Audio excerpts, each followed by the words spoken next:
ஓம் ஸ்ரீ குருப்யோ நமக. ஹரஹர சங்கர, ஜெய ஜெய சங்கர. தெய்வத்தின் குரல், இரண்டாம் பாகம். வேதமும் வேதாந்தமும் முரணானவையா என்பதன் தொடர்ச்சி. வைதிக மதத்தை அனுசரித்து உபனிஷத் வாயிலாக ஞானியாக ஆன ஒருவன் தேவதைகளை பிரீத்தி பண்ணும் யஜ்ஞத்தை விட்டு விடுவதால் அவன் தேவர்களுக்கு பிரியமில்லாதவனாகி விடுகிறான் என்றால், பௌத்தத்திலோ யாருமே யஜ்ஞம் பண்ணக்கூடாதாகையால் அவர்கள் எல்லோரையுமே தேவருக்கு பிரியமாகாதவர்களாகத்தான் சொல்ல வேண்டும். ஆனாலும் அவைதிக பௌத்தத்தை விசேஷமாக ஆதரித்த அசோகனை தேவனாம் பிரிய என்று சொல்லியிருக்கிறதே ஏன் என்றால், அவன் வேதாந்தத்தின் படியான ஞானத்தை அடைந்து தேவர்களுக்கு அப்பிரியமாக ஆகமாட்டான் என்பதை மட்டும் நினைத்து இப்படி சூசகமாக பெயர் கொடுத்த மாதிரி இருக்கிறது. அதாவது, நல்ல புத்தி சாதுரியம் உள்ளவனாகவும் தேவர்களுக்கு பிரீத்தியாக உள்ள யஜ்ஞ கர்மாக்களை பண்ணாதவனாகவும் ஒருவன் அவைதிக பௌத்தம் போன்ற மதத்தில் இருந்தாலும் கூட அவன் வேதாந்தம் சொல்லுகிறபடி ஞானியாக மாட்டான் என்ற அளவில் அவனையும் தேவனாம் பிரியன் என்று சொல்லுகிற வழக்கம் வந்திருக்கலாம். அல்லது விஷயம் தெரியாத சிற்பியோ ராஜாங்க அதிகாரியோ தேவனாம் பிரியன் என்றால் நல்ல பெயராக நல்ல அர்த்தமாக தெரிகிறதே என்று நினைத்து சாசனத்தில் அப்படி வெட்டி இருக்கலாம். தேவனாம் பிரியனாக யஜ்ஞம் பண்ணி கொண்டிருப்பவன் ஞானியாக ஆகி கர்மானுஷ்டானத்தை விட்டுவிட்டால் நமக்கு ஒன்றும் கிடைக்காதே என்று தேவதைகள் பிரதிபந்தங்கள், அதாவது இடையூறுகள் செய்வார்கள்.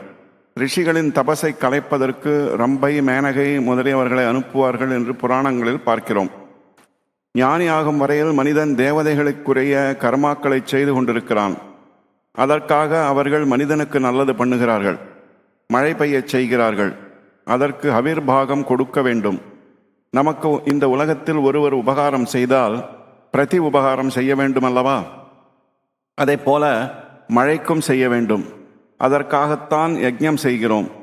யாராவது ஒரு பிராமணர் தேவதைகளுக்கு அவிர்பாகம் கொடுக்கிறார், அவர் எல்லோருக்கும் பிரதிநிதியாக இருந்து கொடுக்கிறார்.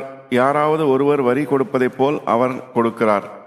ஆகவே ஞானி ஆகும் வரைக்கும் மனிதன் தேவதைகளுக்கு பிரியமான கர்மாக்களை செய்து அவர்களுக்கு பிரியமானவனாக இருக்கிறான்.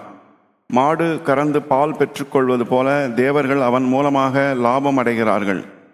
மாடு கறப்பது இல்லையானால் அந்த மாட்டால் மனிதனுக்கு என்ன பிரயோஜனம்?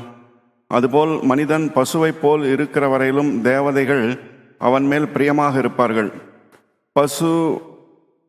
பசுவாய் இல்லாமற் போனால் வெறுப்பார்கள், உபதிரவப்படுத்துவார்கள். அதாவது இரண்டு அர்த்தப்படியும் மனிதன் தேவதைகளுக்கு பசுவாக இருக்கிறான். அறிவில்லாதவன் என்ற அர்த்தத்தில் மாடு மாதிரி இருப்பதால்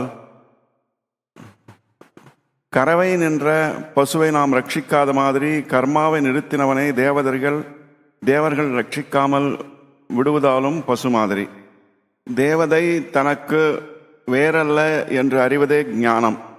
அதற்குத்தான் வேதாந்தம் வழி சொல்லிக் கொடுக்கிறது. கர்மாவும் தேவதா உபாசனையும் கூட நின்று போய் அனைத்தும் தானாகி விடுகிற நிறைந்த நிலைக்கு வழி சொல்கிறது. அந்த வேதாந்தத்துக்கு நம் தேசத்தில் எத்தனை கௌரவம் இருந்திருக்கிறது என்பதற்கு ஒரு பெரிய அத்தாட்சி சொல்கிறேன். அனந்தமாக இருந்த வேதங்களில் ரிஷிகள் பிடித்து கொடுத்தது ஓரளவுதான். ஆனால் அதுவும் கூட கலிகால அற்ப சக்தர்களால் அபியசிக்க முடியாதது என்பதால் 1180 சாகைகளாக, அதாவது கிளைகளாக பிரித்து இதில் ஒவ்வொன்றிலும் சம்ஹிதை, பிராமணம், ஆரண்யகம், முடிவிலே உபனிஷத் என்று வைத்து இதில் ஒன்றையாவது ஒருத்தன் அத்தியனம் பண்ண வேண்டும் என்று வைத்தார்கள். பிற்காலத்தில் இதிலும் அநேகம் வழக்கொழிந்து போய்விட்டன. பாக்கியையும் தீர்த்து கட்டி விடுகிற நிலைமைக்கு இந்த தலைமுறையைச் சேர்ந்த நாம் புண்ணியம் கட்டி கொண்டிருக்கிறோம். அது இருக்கட்டும். நான் சொல்ல வந்தது, ஒவ்வொரு சாகையிலும் ஒரு உபனிஷத் இருக்கிறது. அம்மாதிரி இப்போது பூரணமாக உள்ள சாகைகளில் இருக்கிற உபனிஷத்துகளோடு கூட தற்போது பிரச்சாரத்தில் வேறு சில உபனிஷத்துகளும் இருக்கின்றன.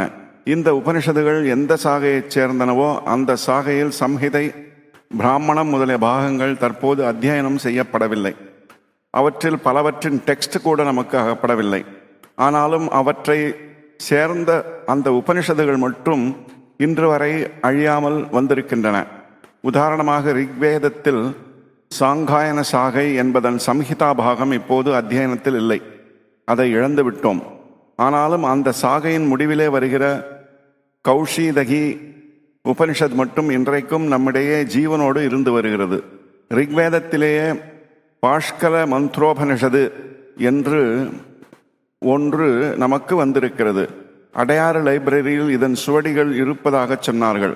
ஆனால் அது எந்த சாகையின் முடிவில் வருகிறதோ அந்த பாஷ்கல சாகை என்பதன் சம்ஹிதையை பற்றியோ பிராமணத்தை பற்றியோ நமக்கு ஒன்றும் தெரியவில்லை. கட்டோபனிஷத் என்பது கிருஷ்ண யஜுர்வேதத்தில் கட்டசாகை என்பதைச் சேர்ந்தது. உபனிஷத் என்பது ஆரண்யகத்தில் கடைசியில் வருவது என்று முன்பே சொன்னேன் அல்லவா?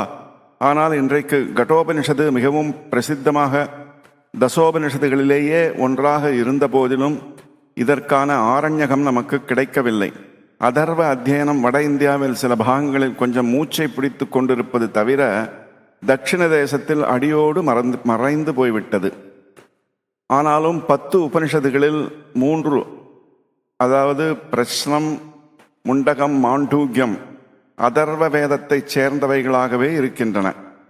அதாவது கர்மாக்களுக்கு பிரதானமாக இருக்கிற சாகையின் பாகங்கள் மறைந்து போகும்படி விட்டுவிட்டாலும் தத்துவத்தை மட்டும் விட்டுவிடக்கூடாது என்று நம் தேசத்தில் இப்படி ஞான உபாயமான உபனிஷத்துகள் பலவற்றை விசேஷமாக காப்பாற்றி வந்திருக்கிறார்கள். உபனிஷத்துகள் ஏகப்பட்டன இருந்திருக்கின்றன.